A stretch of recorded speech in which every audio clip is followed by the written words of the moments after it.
मेरा नाम आसिया है। मेरी उम्र 18 साल है। मेरा इस दुनिया में कोई भी नहीं है। मैं एक बंगले में मुलाजिम हूँ। वो बंगला गांव के नवाब साहिब का है। बचपन में ही मेरे वालिदैन गुजर गए थे, तब मुझे नवाब साहिब अपने घर ले आए और तब से मैं इनके घर पर ही रहती हूँ और सफाई सुथराई से लेकर घर के तकरीबन सारे काम मैं ही करती हूँ। घर में और भी बहुत से मुलाजिम हैं, लेकिन मैं सबसे पुरानी हूँ क्योंकि मैं यही जवान हुई और यही मैंने अपना बचपन गुजारा। नवाब साहब की बीवी, जिसका नाम रोशना बेगम है, और इनके 2 लड़के हैं। एक बेटा गांव में नवाब साहब के साथ खेती बाड़ी में मदद करता है और दूसरा शहर में पढ़ता है। वो 5 साल की उम्र में ही शहर चला गया था। वो शहर में अपने मामू के पास रहता है। नवाब साहब का नाम हमजा है। इनको बेटी की बहुत तलब थी, मगर इनकी औलाद में कोई बेटी ना थी। मसला बेगम रोशना में था। इन्होंने कई बड़े हकीमों और डॉक्टरों से इलाज करवाया, लेकिन इसका कोई फायदा ना हुआ और अभी भी वो लाहौर के एक मशहूर डॉक्टर से अपना इलाज करवा रही हैं। बेगम रोशना अक्सर मुझसे दिल की बातें कर लेती थी और अपना दर्द बताती कि मैं दुआ करती हूँ कि मुझे बेटी नसीब हो। मैं इनको अक्सर समझाती कि आप बेफिक्र रहें, ये सब तो ऊपर वाले के हाथ में है, तो वो रोते हुए मुझे कहती कमी मुझ में ही है। मैंने कहा आप टेंशन नहीं ले, नवाब साहिब आपका लाहौर से सबसे बड़े डॉक्टर से इलाज करवा रहे हैं, तो ज़रूर कुछ ना कुछ होगा।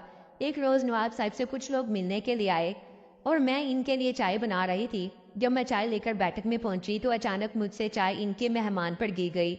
मैंने जल्दी से कप उठाया और वापस आ गई। इससे पहले भी 2-4 मरतबा मुझसे चाय लाते हुए ट्रे गिर गई थी। तब भी मुझे नवाब साहब ने खूब डांटा और गुस्से के अंदाज में बोला था कि अगर अब से ऐसा हुआ तो मैं तुम्हें निकाल दूंगा। तुमने मेरी नरमी का नाजायज फायदा उठाया हुआ है। तुम्हें किसी काम की समझ ही नहीं आती। तुम्हारा दिमाग पता नहीं कहाँ होता है, बेवकूफ लड़की। और आज फिर वही हो गया जिसका मुझे डर था। शाम तक तो कुछ नहीं हुआ कि उनके दोस्त शाम को चले गए। मुझे लगा अब नवाब साहिब मुझे घर से निकाल देंगे और मैं कहाँ जाऊंगी। ना मेरा आगे कोई है और ना मेरे पीछे। मैं क्या करूंगी और मुझे ना कुछ आता है। रात हो गई और मैं इसी बेचैनी में थी। जब सब लोग खाने के लिए टेबल पर आए, मैंने दीगर मुलाजिम के साथ खाना लगाया। नवाब साहिब की आंखों में मुझे गुस्सा साफ दिखाई दे रहा था। मुझे पता चल चुका था कि आज इस घर में मेरी आखिरी रात है और अभी खाना खाने के बाद मुझे बेदखल कर दिया जाएगा। नवाब साहब ने खाना खाया और अपने कमरे में चले गए। फिर रोशना बेगम भी आराम करने के लिए चली गई। मुझे बहुत डर लग रहा था।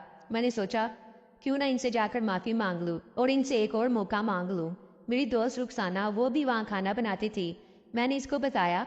इसने भी मुझे यही मशवरा दिया, बेहतर यही है कि तुम जाकर माफ़ी मांग लो। ये बड़े लोग अपनी अना में आकर हम जैसे लोगों को कहीं का नहीं छोड़ते। हो सकता है नवाब साहब भी यही चाहते हों कि तुम इनसे जाकर माफ़ी मांग लो, इससे पहले कि वो तुम्हें अपना गुस्सा दिखाएं। मैं भी इसकी बात से सहमत थी। फिर मैंने खाने के बर्तन इकट्ठे किए और इनको धोया और टेबल साफ करने के बाद मैंने कपड़े चेंज किए और अपने कमरे में गई। घर में हर वक्त 5-10 मुलाजिम रहते थे। मैं और रुखसाना बंगले के अंदर ही सोती थी। हमें किचन के पास एक छोटा सा कमरा दिया हुआ था जहाँ पर हम दोनों रहती और बाकी सारे मुलाजिम बंगले के बाहर पहरादारी करते थे। नवाब साहिब दुश्मनी वाले लोग थे, इसलिए गार्ड्स हमेशा घर के आसपास ही रहते थे। जब मैं कमरे में गई तो रुखसाना ने मुझे कहा तुम अभी तक गई नहीं, कितनी बेवकूफ़ हो। मैंने कहा मैं जाने ही लगी हूँ। रुखसाना ने कहा अब क्या सुबह जाओगी, जल्दी करो इससे पहले कि वो सो जाएं। मैंने दुपट्टा लिया और नवाब साहब के कमरे की तरफ आहिस्ता आहिस्ता कदम बढ़ाए। जब मैं कमरे के पास पहुंची तो मुझे अजीब सी आवाज़ें आने लग गई। मैंने हिम्मत की और कमरे के पास पहुंची तो नवाब साहब और बेगम के साथ मैं घबरा गई और जल्दी से वापस जाने लगी। इतने में नवाब साहब की नज़र मुझ पर पड़ गई। मैं भागकर अपने कमरे में आ गई। जब मैंने रुखसाना को यह सब कुछ बताया तो वो भी परेशान हुई। पहले तो मैंने गलती की और ऊपर से ये सब कुछ। अब तो इस घर से मैं पक्का निकलूंगी। मेरी आंखों में आंसू थे। मैं शदीद अफसोस में थी और खुद को कोस रही थी कि मुझे नहीं जाना चाहिए था। रात के 1 बजे कमरे पर दस्तक हुई। मुझे पता चल गया था कि नवाब साहिब आए हैं और मुझे धिक्के देकर यहाँ से निकाल देंगे। और जब दरवाज़ा खुला तो नवाब साहिब ही थे। मुझे यकीन ही था कि वही होंगे। रुखसाना सोई हुई थी तो उन्होंने रुखसाना को उठाया और उन्होंने कहा कि तुम बैठक में चली जाओ, मुझे आसिया से अकेले में बात करनी है। रुखसाना चुपचाप बैठक में चली गई और वो भी वहाँ मुलाजिम थी। वो मेरे हक में खड़ी होती तो उसे भी निकाल देते। इसकी तो अभी नई नई शादी हुई थी और इसका शोहर अभी बेरोजगार था। वो मेरे लिए किस तरह बोल सकती थी। मैंने इसी किस्मत का लिखा माना, लेकिन मैंने फिर भी आखिरी दफ़ा कहा नवाब साहिब मुझे माफ़ कर दें, मेरा ऐसा कोई इरादा नहीं था, मुझसे गलती हो गई। और ऊपर से मैंने एक और गलती कर दी।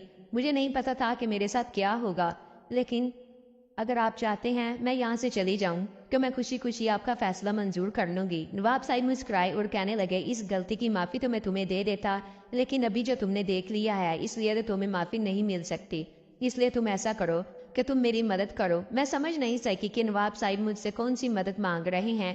میں نے کہا، نواب صاحب آپ کیا بول رہے ہیں؟ تو انہوں نے مجھے کہا، مجھے حمزہ بولو، میں یہ نواب صاحب سن کر تھک چکا ہوں، مجھے میرے نام سے پکارو۔ میں نے کہا، مجھے آپ کی بات بالکل بھی سمجھ نہیں آ رہی، آپ کو مجھ سے کیسی مدد چاہیے؟ میں تو ایک غریب لڑکی ہوں جس کا کوئی بھی نہیں ہے اور نہ میرے پاس کوئی دولت ہے۔ اگر میرے پاس کوئی دولت ہوتی تو پھر تو آپ کی مدد ضرور کرتی، اور آپ کو کس چیز کی کمی ہے بھی آپ کو میری مدد چاہیے مجھ جیسی لڑکی کی؟ مجھے سمجھ نہیں آئی۔ تو نواب صاحب نے مجھے بتایا، تمہیں پتا تو ہے ہم بہت کوشش کر رہے ہیں، کئی ڈاکٹر سے علاج بھی کروایا ہے، لیکن پھر بھی کامیابی کے آثار نظر نہیں آ رہے، لہٰذا میں چاہتا ہوں کہ روشنا بیگم کی جگہ تم۔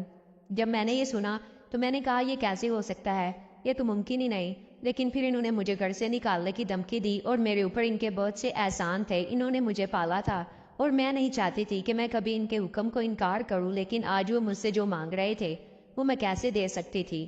کہانی میں آگے جاننے کے لیے چینل کو سبسکرائب کر دیں اور کمنٹ سیکشن میں پارٹ 2 لکھ دیں۔ شکریہ۔